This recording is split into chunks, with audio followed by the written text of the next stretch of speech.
வணக்கம், இது உங்கள் தினக்கதிர். சனிக்கிழமை மாலை வேலுச்சாமிபுரத்தில் திவிகே தலைவர் விஜயின் பேரணியின் போது ஏற்பட்ட ஒரு பெரிய சோகத்தைத் தொடர்ந்து கரூரில் துயர அலை பரவியது. இதில் 39 பேர் கொல்லப்பட்டனர் மற்றும் 60க்கும் மேற்பட்டோர் காயமடைந்தனர். 38 உடல்கள் அடையாளம் காணப்பட்டதாகவும் 14 பேர் ஏற்கனவே அவர்களது குடும்பத்தினரிடம் ஒப்படைக்கப்பட்டதாகவும் அதிகாரிகள் உறுதிப்படுத்தினர். அடையாளம் தெரியாத ஒரு பெண் இன்னும் கண்டுபிடிக்கப்பட்டு வருவதாக திண்டுக்கல் மாவட்ட ஆட்சியர் சரவணன் தெரிவித்தார். சம்பவம் நடந்த உடனேயே கரூர் விரைந்த முதல்வர் ஸ்டாலின் 8 குழந்தைகள் மற்றும் 16 பெண்கள் உட்பட 36 பேர் கூட்ட நெரிசலில் உயிரிழந்ததாக முன்னதாக அறிவித்திருந்தார்.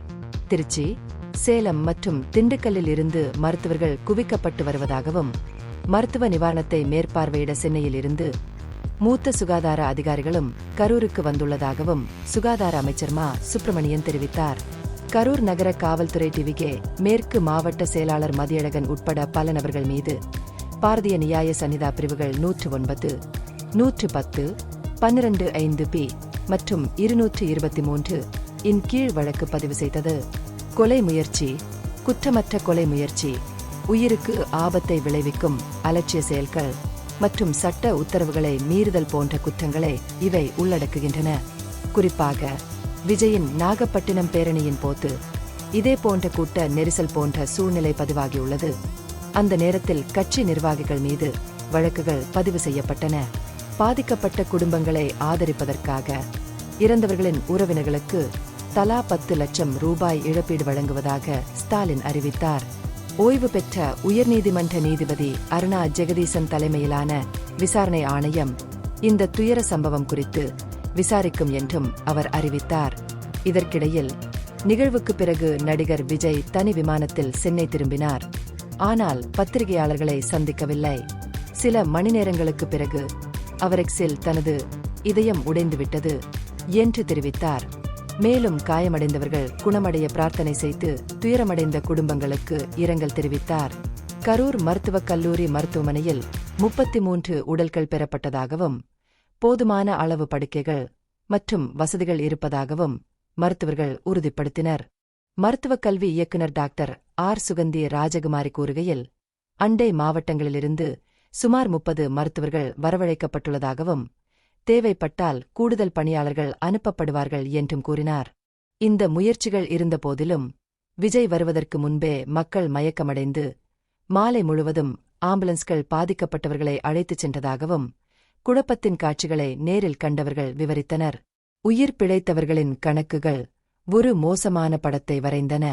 தற்போது மருத்துவமனையில் அனுமதிக்கப்பட்டுள்ள 23 வயதான கரூரைச் சேர்ந்த தரணி விஜய் வந்தவுடன் கூட்டத்தை லத்திகளால் தள்ளி போலீசார் பீதியை மேலும் அதிகரித்ததாக குற்றம் சாட்டினார்.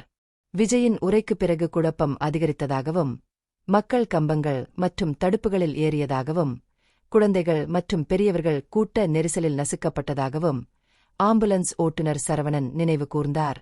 உடனடி மீட்பு முயற்சிகள் இருந்தபோதிலும் பலர் மருத்துவமனைகளுக்குச் செல்லும் வழியில் இறந்தனர். கொங்கு பிராந்தியத்தில் 2026 சட்டமன்ற தேர்தலுக்கான பிரச்சாரத்தை விஜய் தீவிரப்படுத்தியதால் சோகம் வெளிப்பட்டது. அவரது அட்டவணையில் ஏற்பட்ட தாமதங்களால் மாலை வரை பேரணிகள் பரவின. கூட்டம் கட்டுக்கடங்காமல் பெருகியது. திடீரென எண்ணிக்கையில் ஏற்பட்ட அதிகரிப்பு மற்றும் பொதுமக்களின் பாதுகாப்பு அறிவுறுத்தல்களை முழுமையாக மீறியதே பேரழிவுக்கு காரணம் என்று அதிகாரிகள் பின்னர் தெரிவித்தனர். அரசியல் ஸ்பெக்ட்ரம் முழுவதிலுமிருந்து இரங்கல் தெரிவிக்கப்பட்டது. பிரதமர் நரேந்திர மோடி, ஆளுநர் ரவி, அதிமுக தலைவர் எடப்பாடி பழனிசாமி, நடிகர் ரஜினிகாந்த் ஆகியோர் ஆழ்ந்த வருத்தத்தையும் அனுதாபத்தையும் தெரிவித்தனர். கரூரில் பாதிக்கப்பட்டவர்களின் குடும்பத்தினரை நேரில் சந்திக்க தனது திட்டமிடப்பட்ட சுற்றுப்பயணத்தை பழனிசாமி ஒத்திவைத்தார். இந்த செய்தியை ஆழ்ந்த கவலையளிக்கிறது என்று கூறிய முதல்வர் ஸ்டாலின் பொதுமக்களை அதிகாரிகளுடன் ஒத்துழைக்குமாறு வலியுறுத்தினார். அதே நேரத்தில் பேரணியில் தனது உரையை நிறுத்திவிட்டு பேரழிவு ஏற்படுவதற்கு சில நிமிடங்களுக்கு முன்பு கூட்டத்தின் துயரம் குறித்து எச்சரிக்கப்பட்டபோது விஜய் தண்ணீர் பாட்டில்களை விநியோகித்தார். இந்த பகுப்பாய்வு நுண்ணறிவுள்ளதாக கண்டால் முக்கியமான அரசியல் முன்னேற்றங்கள் குறித்த கூடுதல் புதுப்பிப்புகளுக்கு லைக் செய்யவும், ஷேர் செய்யவும், சப்ஸ்கிரைப் செய்யவும். இது உங்கள் தினக்கதிர். நன்றி.